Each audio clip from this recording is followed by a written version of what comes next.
Welcome back. Welcome back. Your man Diamond K in here, of course. RadioFire.com, the Diamond K Show.com. And there's a lot to get into today for today's show. U.S. troops are scheduled to withdraw in Iraq and Afghanistan by January 2021. That's the announcement that the acting Secretary of Defense, of course, Trump's main weapon is just to have an acting person. But the acting Secretary of Defense, Christopher Miller, announced that the United States is going to withdraw more U.S. troops from Afghanistan and Iraq. They said this is going to happen by January the 15th. So much for not telegraphing things. You remember when Trump said that when he was running. So much for that. They done thrown that to the by the wayside. Made this announcement today. And so it says it's going to reduce the troop levels in Iraq, asserting that the decision fulfills Trump's pledge to bring forces home. America's long wars. Even as Republicans and U.S. allies warn the dangers of withdrawing the troops before conditions are right. Troops have been there for a long time. What exactly was the mission? Is that even clear anymore? Let's listen to Christopher Miller, acting Secretary of Defense, making this announcement today. I'm Chris Miller, Acting Secretary of Defense, and I'm here today to update you on President Trump's plan to bring the wars in Afghanistan and Iraq to a successful and responsible conclusion, and to bring our brave service members home. From Kabul to Kandahar, and from Mosul to Fallujah, hundreds of thousands of America's finest sons and daughters who selflessly answered the call to serve in the Army, Navy, Air Force, Marine Corps, and Coast Guard have brought us to this point. Their efforts and sacrifice will go down in history as epitomizing the strength, commitment, and empathy of a force that is unlike any the world has ever seen. Just last night, I joined Vice President Mike Pence and Chairman of the Joint Chiefs of Staff, General Milley, to attend the dignified transfer of 5 American soldiers who perished on duty in the Middle East. This was a somber and humbling moment that reminded us of the tremendous sacrifices made by the men and women of the United States military in service of freedom and security. Our armed forces take an oath to support and defend the Constitution of the United States. They serve not for personal gain, but for the protection and well-being of their fellow Americans and their homeland. They are champions for peace, liberty, and the rule of law, and unrelenting when called upon to defend our people and our values. We owe them and their loved ones an enormous debt of gratitude. This is why I'm enormously blessed and privileged to stand before you today to outline the next phase of our campaign to defeat terrorists who have perpetrated attacks on our homeland, including those who help and harbor them, and to prevent future acts of terrorism against our nation. We owe this moment to the many patriots who made the ultimate sacrifice and their comrades who carry forward their legacy. Together, we have mourned the loss of more than 6,900 American troops who gave their lives in Afghanistan and Iraq. And we will never forget the more than 52,000 who bear the wounds of war and all those who still carry its scars, visible and invisible.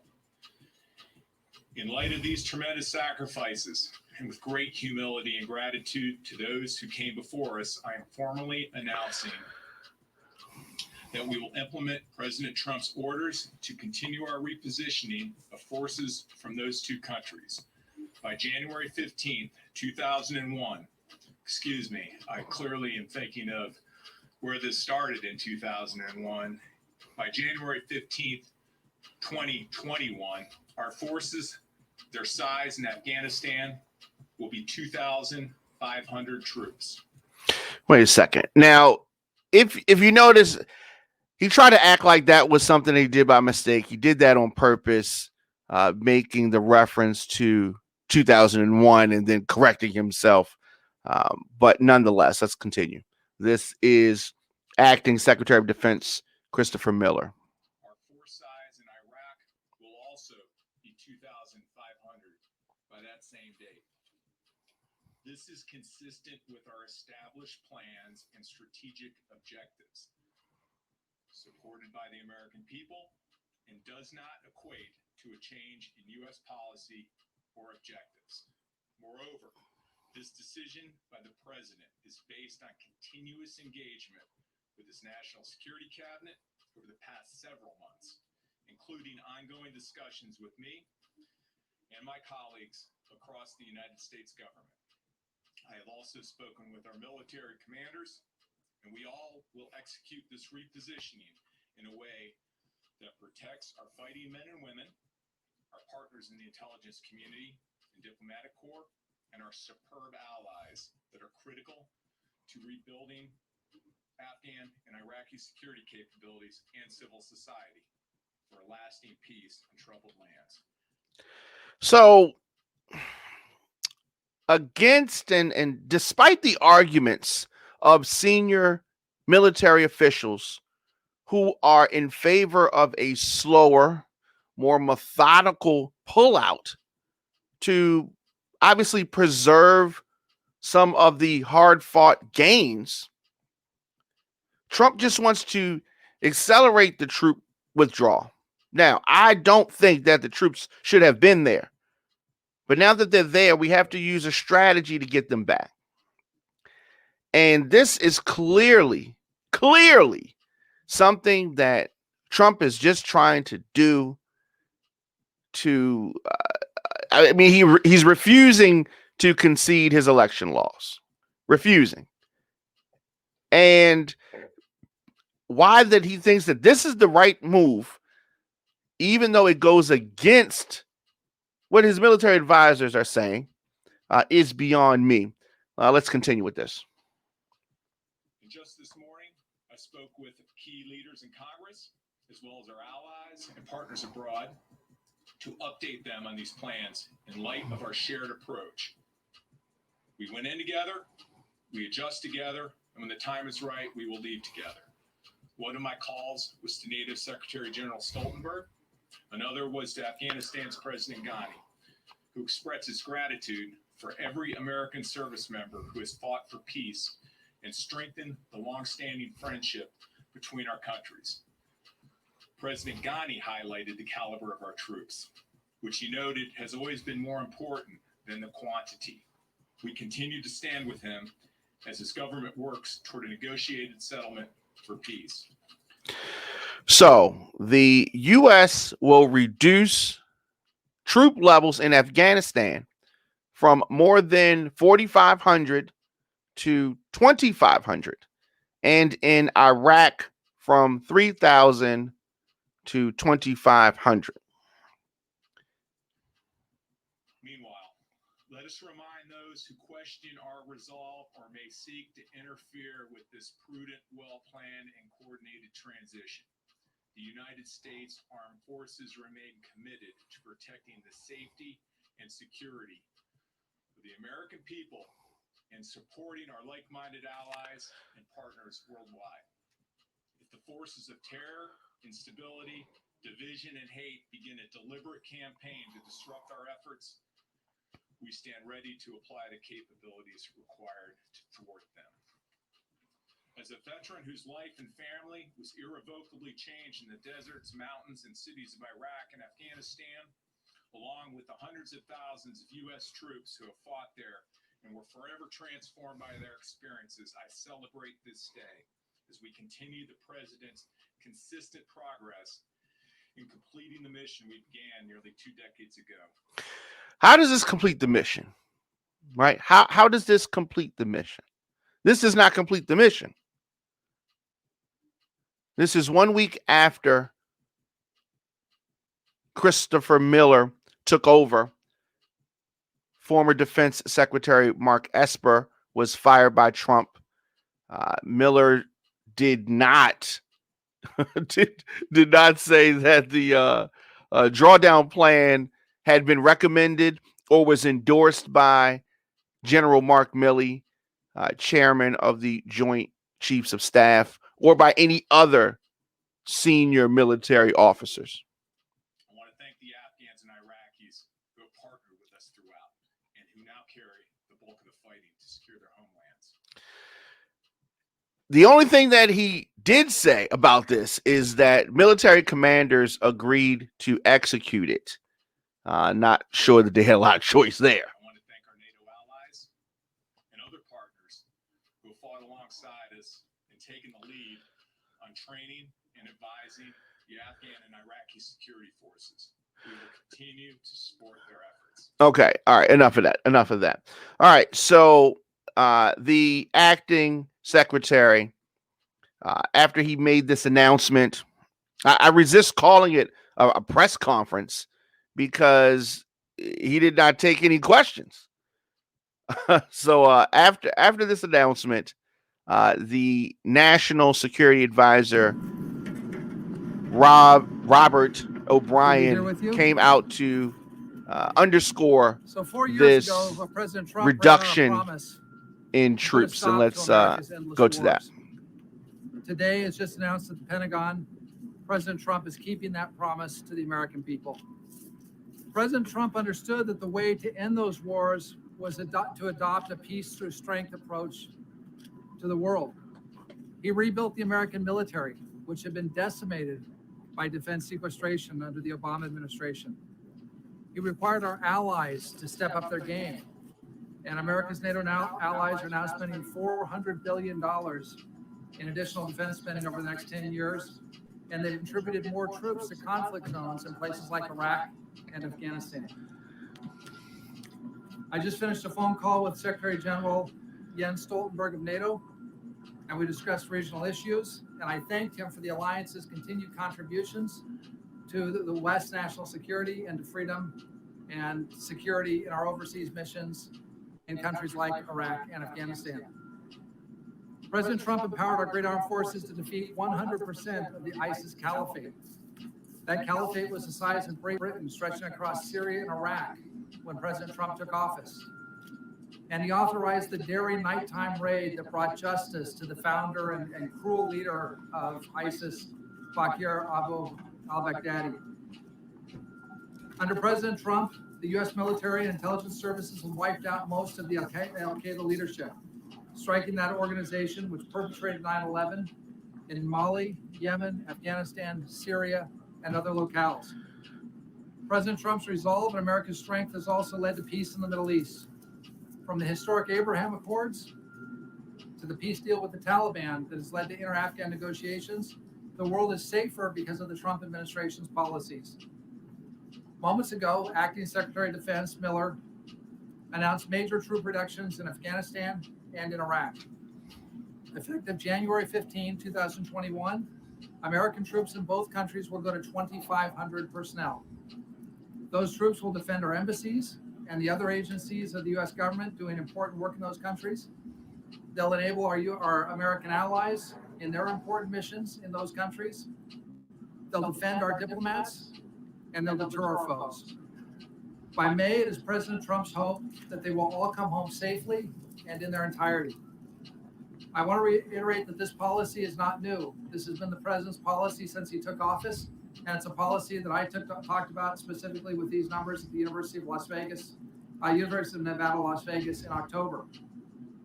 So it's appropriate at this time to again thank our soldiers, sailors, airmen, Marine, and Coast Guardsmen, and especially their families, and especially those families of our fallen heroes and of our wounded warriors.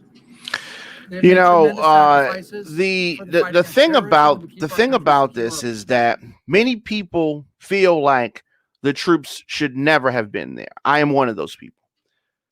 And I struggle with that. I wish that we had never gone there. This is something that's never ending, something that it has not been a good look. With that being said, the way to end this conflict, first of all, I think that if they were going to make these moves, should not just been this announcement and this whole thing. So Trump, his national security advisor, Robert O'Brien, is saying that he hopes that the troops will be home in their entirety, meaning the remaining troops back home in May. That would be a good thing. Although, why did we make this proclamation? The only reason to make this proclamation is because you want some political capital from it. Trump wants to be able to say that he did this. Troops are returning or packing up, whether they are ready or not, to come back home. A lot of people oppose removing these troops. Even some Republicans oppose removing these troops. But the withdrawal is happening regardless, and we're going to see how that's going to go. Is Joe Biden going to turn around and send the troops back?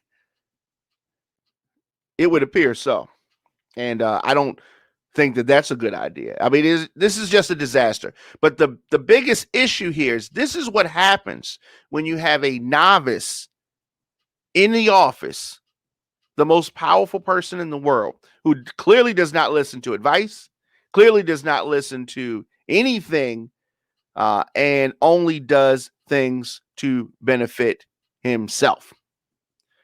Just tune in, you listen to the Diamond K Show, of course, radioonfire.com, the diamondkshow.com. I am here weekdays,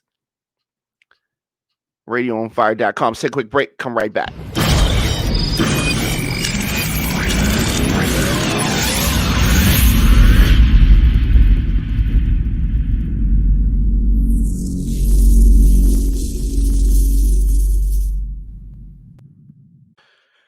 I think, and I've said this before, one of the main reasons that Donald Trump lost this election was because of the way that he handled the coronavirus pandemic.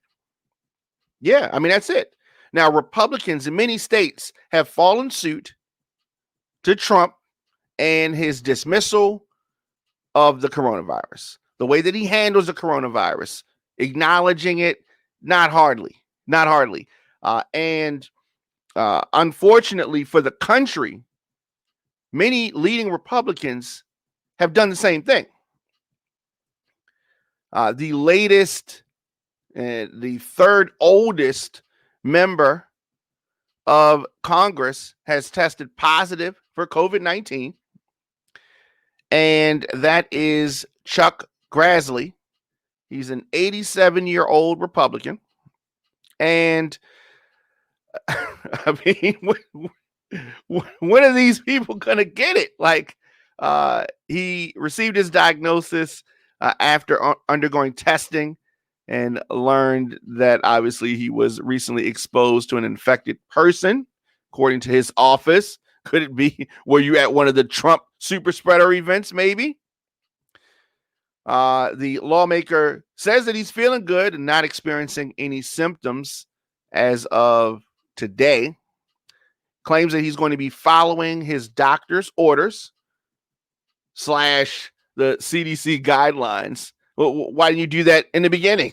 Why weren't you already doing that? Anyway, he's going to continue to quarantine, and he says that he appreciates everyone's well wishes, prayers, and looks forward to resuming his normal schedule soon. So I definitely hope that he gets well and does that soon. Okay, don't want anybody to be bad off, despite the fact that you disagree with them politically. So as we talk about this coronavirus, States are tightening antivirus restrictions. Cases are surging throughout this country. This deadly rise in COVID-19 cases is forcing state and local governments to react. They have to adjust these blueprints. Many states that were, so resistant to actually fighting the virus are now adopting mask mandates.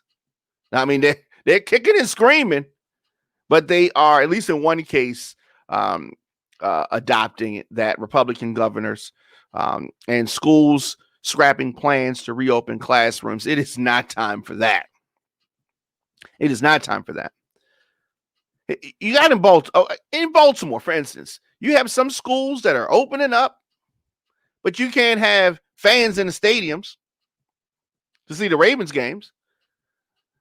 The governor has outlined all these restrictions, but yet they want to try to open up schools. It's sending a mixed message. And this mixed message that many places are sending is part of the reason why we're having this surge. So, I mean, the steps that you have to take, yes, there are going to be some people that's going to be upset. But I hate the word COVID fatigue. I hate that expression, right? Do we have AIDS fatigue? I mean, if you don't have a cure, you have to take precautions. That's it. Your fatigue be damned. And until there is there's something to fight this. We don't even have anything to fight coronavirus. People talking about they fatigued. They fatigued. Wear a mask. That's what you got to do.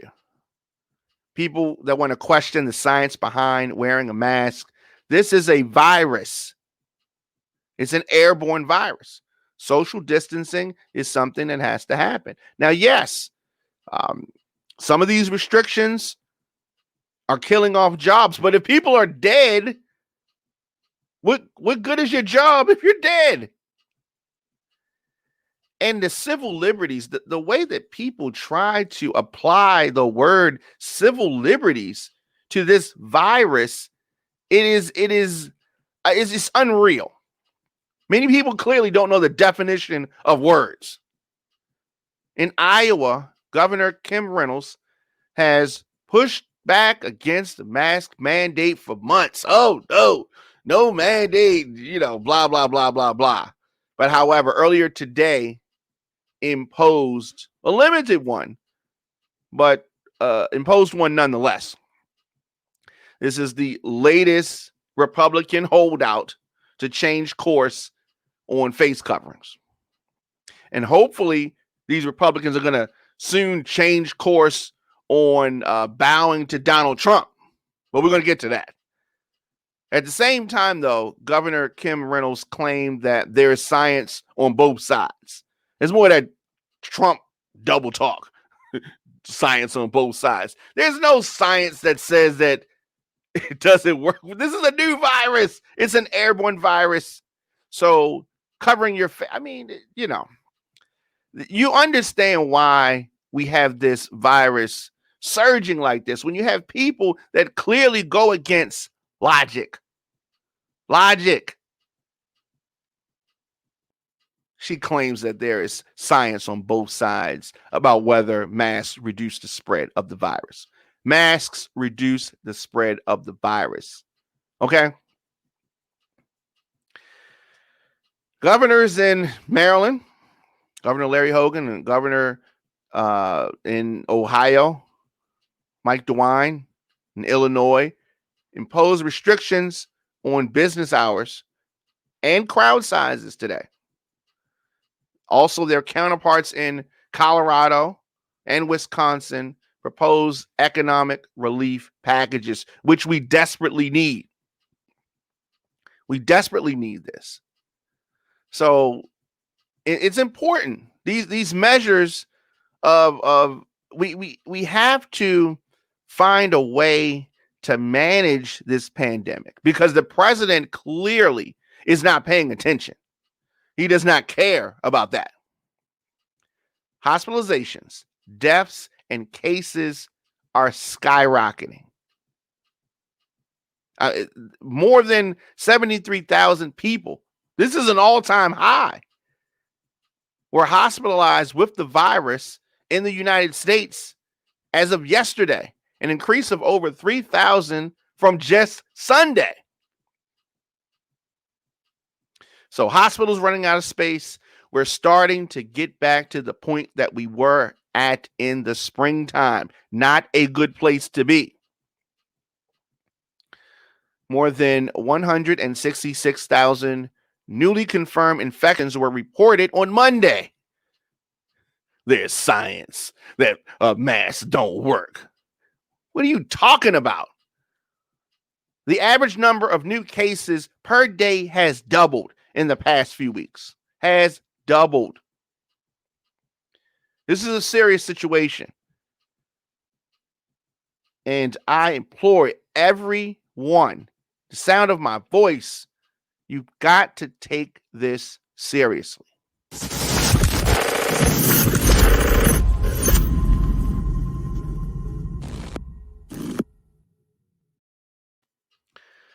So states are pleading for more help as this virus outbreak worsens. The coronavirus is not slowing down. Shutdowns could be looming. A vaccine months away from wide distribution, other than a whole lot of talk. We're months away from that. So states across this nation are pleading for more help from DC ahead of what's obviously going to be a very bleak winter. So we have renewed restrictions of indoor businesses. It's getting cold, obviously. People are going to want to come indoors, and that's where this virus thrives. We have hospitals overloaded. And the coming end of unemployment benefits for millions of Americans have led many states to really explain how serious the picture is of the next few months. Unless the federal government steps in with more money, that's what it is at the end of the day. They need more money. States need more money. They need a COVID relief bill. Not something that's just sitting there. This is of the utmost importance. So when we see people in Congress sitting around, lollygagging, talking about Trump and foolishness, the American people are what's important right now. American people, businesses, it's just a domino effect. It's a domino effect. Money, leadership, it all goes together. We have a damaged budget, and with this resurgence of the coronavirus, between now and June of 2022, state and local governments could be facing a shortfall of $400 billion or more by some estimates. There are workers and families and farmers and small businesses that are going to need help. These states cannot do it alone. America needs a real federal support system to help our states. How our economy is going to recover, beyond the federal care funds that expire at the end of 2020, how is this supposed to happen? Let me know your thoughts in the comment section, Instagram, Twitter, Facebook, LinkedIn, TikTok, at The Diamond K Show, at Radio on Fire. We are a listener-supported radio and podcast network streaming from our production facilities in Atlanta and Baltimore. We're able to broadcast programs like The Diamond K Show because of our listeners and some amazing partners. Partners like DLifestyleSecrets.com. Are you a baby boomer? Were you born between 1946 and 1964? Well, more than 71 million Americans are baby boomers. And as they continue to get older, the goal is to stay mobile and experience as few aches and pains as possible. DLifestyleSecrets.com helps you do just that. They provide a blueprint to reduce and or eliminate joint pain by teaching its members how to communicate with their bodies naturally. DLifestyleSecrets.com gives baby boomers step-by-step videos, natural recipes, and most importantly, the motivation to re-energize themselves naturally. Visit DLifestyleSecrets.com to join this active community of baby boomers. So it's your man Dominic K in here, and as I'm looking through my social media feed, a lot of people are, talking about the president, talking about the current president, and of course the incoming president. But Donald Trump fired his top cybersecurity official, who debunked his false voter fraud claims.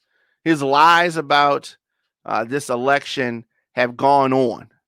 And the current president asked the country's top cybersecurity official today, via Twitter, of course, in retaliation for the tech whiz debunking his false voter fraud claims in the 2020 election.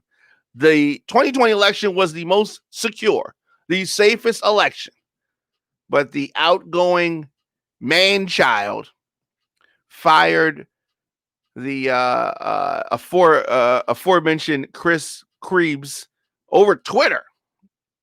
Can you imagine getting fired over social media? That's the way you find out about it. He specifically brought up a statement about the safety of the election, which was issued by the U.S. Cybersecurity and Infrastructure Agency Director. So Trump says this: the recent statement by Chris Krebs on the security of the 2020 election was highly inaccurate, in that there were massive he just goes, I'm not even going to continue this. He goes on and on and on and on. Trump thinks that he knows if it doesn't go his way, then everything is wrong. It's fraud, improprieties, blah, blah, blah, blah, blah. But he says that therefore immediately he's been terminated. So Trump, big and bad, fires somebody via Twitter. Doesn't even have the guts to fire somebody in person. And when the American people have fired him, he wants to come cry, complain, try to have some cases. But the now former cybersecurity head didn't shed any tears. He didn't cry like Trump. He's not filing a lawsuit. After the announcement was tweeted, he said via Twitter as well, "Honored to serve. We did it right. Defend today, secure tomorrow. Hashtag protect 2020. And, I think that is a good, thing to do, a good way to carry it and handle himself. Donald Trump is not the bravest person in the world. That's for damn sure. So Joe Biden and Kamala Harris were briefed by national security experts amid these obstacles with the transition. The president-elect Joe Biden and the vice president-elect Kamala Harris today getting this briefing from some experts in the national security field. Still, Donald Trump refuses to concede, and that's fine. His concession is not required. I mean, it's his legacy, right? But his administration has barred them from viewing classified intelligence. But of course, he worked for the Russians. Trump just might show it to you anyway. So the briefing that we're talking about was conducted in Delaware, and it comes as Biden and Harris look to get up to speed with things. We need the incoming administration to have all of the facts. But Donald Trump, who doesn't even read briefings, is stopping people who actually want to get the briefings from getting them.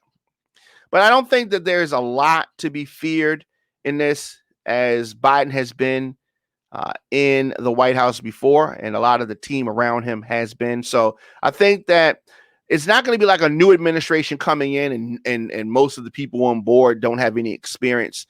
They're going to do the best that they can.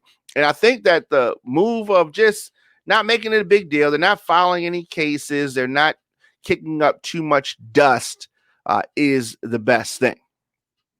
So the General Services Administration, which what they call the GSA, is still refusing to certify them as the victors in this White House race. And this is prohibiting them, members from their transition, from getting this classified information that they're going to get. So that they're going to get this information anyway. So it's just they're prolonging it, and they're going to, of course, when Trump is gone, they're going to say, oh, we're just doing what the president told us to do. We couldn't do anything else. You know, it's going to be all that. But Biden's team said that the readout of the briefings that the experts briefed him on, and Harris, the diplomatic, defense, and intelligence challenges that the administration is going to inherit on day one. And Trump, you know, he's unpredictable, so he could easily make things worse than they already are. But the strategic landscape, as well as readiness and foreign policy and national security, obviously COVID-19, many of these things are going to be issues that the incoming Biden administration is going to have to face and deal with. And I think that they are definitely going to be up to the task.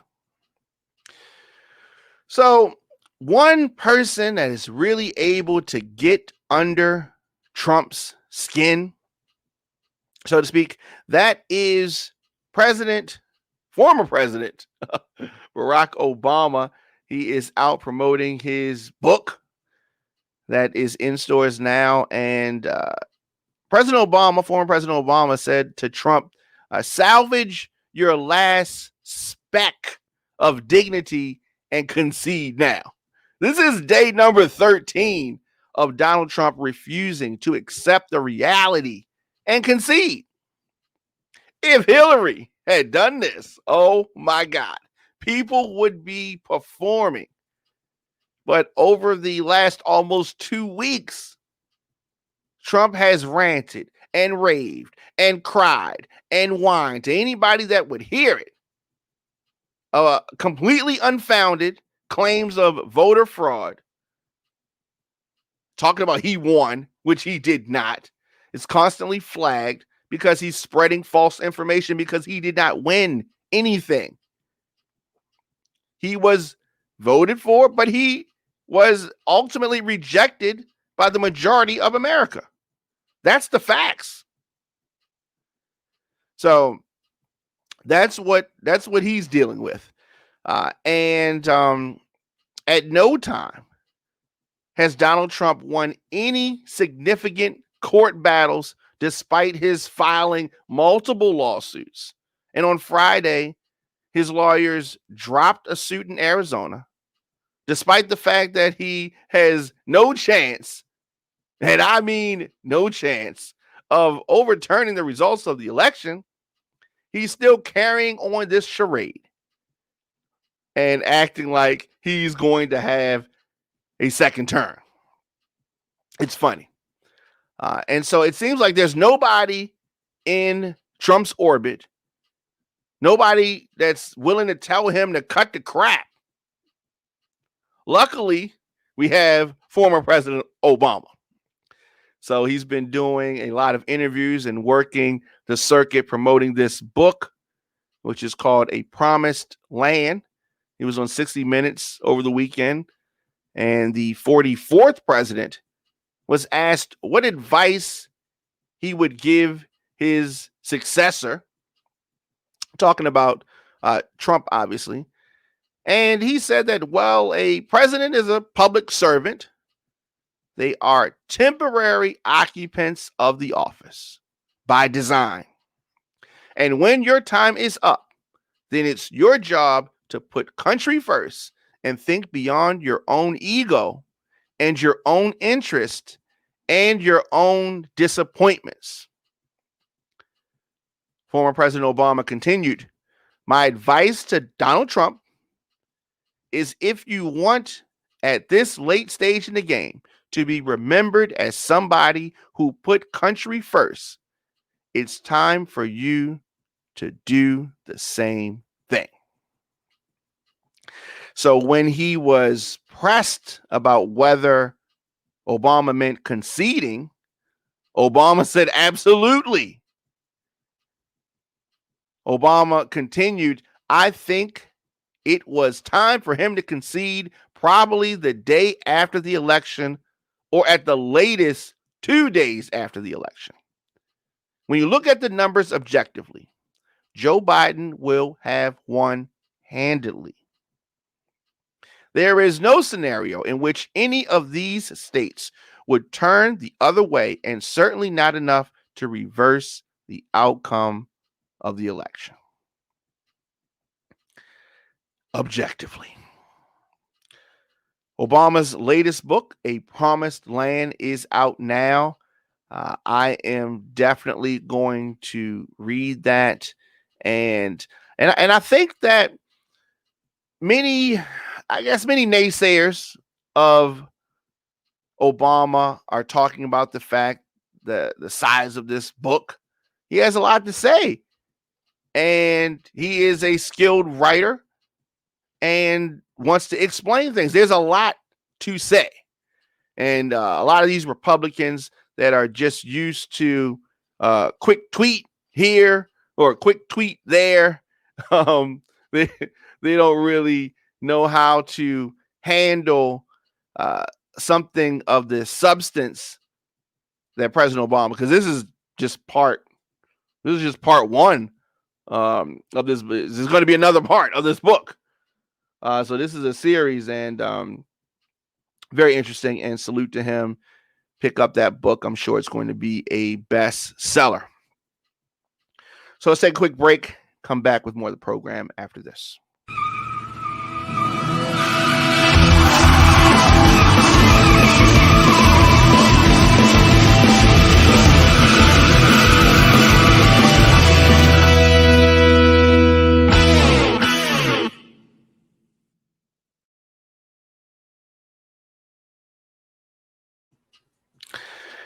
And we are back. Your man Dominic K in here, and we're talking about elections and the such.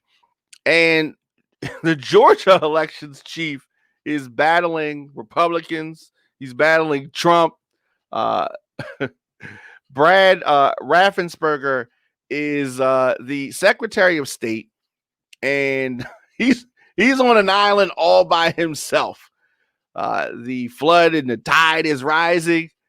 Trump and his allies, of course, are mad and are making lies and unsupported claims that fraud has tainted the presidential election. It's amazing that one of the biggest con men in this country is talking about somebody else and fraud. Trump spent the whole weekend attacking Raffensperger on social media, calling him a so-called Republican, a rhino, which is an acronym for Republican in name only. And Raffensperger pushed back and disputed Trump's claims. And, it has been really, really pitiful when you look at it. The Georgia secretary also called out Doug Collins, who is running Trump's Georgia recount effort. He called him a liar. And he said also that Lindsey Graham, the much hated Lindsey Graham, and he called him out in an apparent effort to pressure him to improperly discard ballots. Graham claims that that's ridiculous, but you know it's true. You know it's true. So the under attack, Raffensperger had some choice words for his naysayers, and let's get to that. I felt that then Senator Graham implied, for us to audit the envelopes and throw out ballots in counties who had the highest frequency error rate of signatures. And told them that's something that we couldn't do, and so we'll strongly defend, the secrecy of the absentee vote from any source, any party, because we believe that voters need to know that their vote is confidential. They can, holler and scream and stomp their feet all they want, but we have a process in place, and so it's not like I have a choice. And we have to follow the process. I felt that they were coming under pressure from the Trump campaign, and they sent that out there. And I don't know if it was a perfunctory request for my resignation, but I'm not going anywhere. All right, and he told them. The thing about it is that Raffensperger has been attacked from the left. Now he's being attacked from the right. In 2018, he had some things going on that I didn't agree with in the governor's race under then Secretary of State Brian Kemp. And it is it's interesting seeing now the Republicans attacking him. Of course, we talk about Brian Kemp narrowly winning the governorship over Democrat Stacey Abrams. So this is it's going to get ugly. I mean, it's already ugly, really. Trump and his allies are claiming that Raffensperger did not do enough to root out illegal votes. What does that mean? Votes that were not for Trump. I mean, this is an attack against the republic, our democracy. Trump is a disgrace. Trump is a disgrace. So the Georgia Secretary of State has sought to weather the beating by appeasing some Trump supporters after the Trump campaign asked for a hand recount of all 5 million votes cast in Georgia. Raffensperger chose the presidential election for an audit. I mean, that's bending over backwards, right? And so Georgia law now requires for one statewide race each election cycle to be the audit, and it's 5 million. 5 million votes were cast in Georgia. So the law envisioned just a sample of these votes to be checked in a hand count. But because of the margin in the presidential race being so narrow, Raffensperger said that hand counting all the ballots that were legally cast is the only way to provide confidence in the result. So that's where we are right now with regards to that. And it's a lot of counting by hand. Who bends over backwards this much for a grown man? Talking about Donald Trump. Last thing, Ahmaud Arbery's murder suspect, remember this case, called the DA from the crime scene seeking advice. People may or may not know this, and I wanted to really go over this. One of the suspects in the shooting and in the murder of Ahmaud Arbery in Georgia reportedly called his former boss, who is the local district attorney from the crime scene. This call was allegedly an attempt to influence and obstruct the investigation, according to a Georgia prosecutor on the case. I mean, have you heard of anything like that? This is outrageous. Murder suspects Gregory and Travis McMichael were reportedly denied bail by a judge last Friday after a 2-day hearing that occurred in South Georgia. So the prosecutor in the case played a voicemail that featured Gregory McMichael directed to his former boss, Jackie Johnson, and asking for advice with the shooting. McMichael said, "Jackie, this is Greg. Could you call me as soon as you possibly can? And you couldn't make out that part. And I have been involved in a shooting and I need some advice right away. Could you please call me as soon as you possibly can? Thanks. Bye." That was the message that this murder suspect left with a district attorney at the murder scene. Outrageous. The prosecutor, Jesse Evans, said the phone call placed by McMichael is evidence and shows from day one that there was an attempt by these defendants to influence and obstruct the investigation of this case. Never have I heard of anything quite like that. Ahmaud Arbery was a 25-year-old Georgia man that was harassed and killed by these two white men, Travis and Greg McMichael.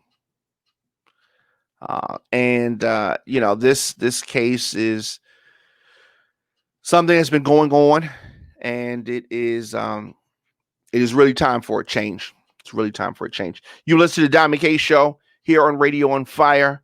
As always, hit me up on social media at the Diamond K Show, at Radio on Fire.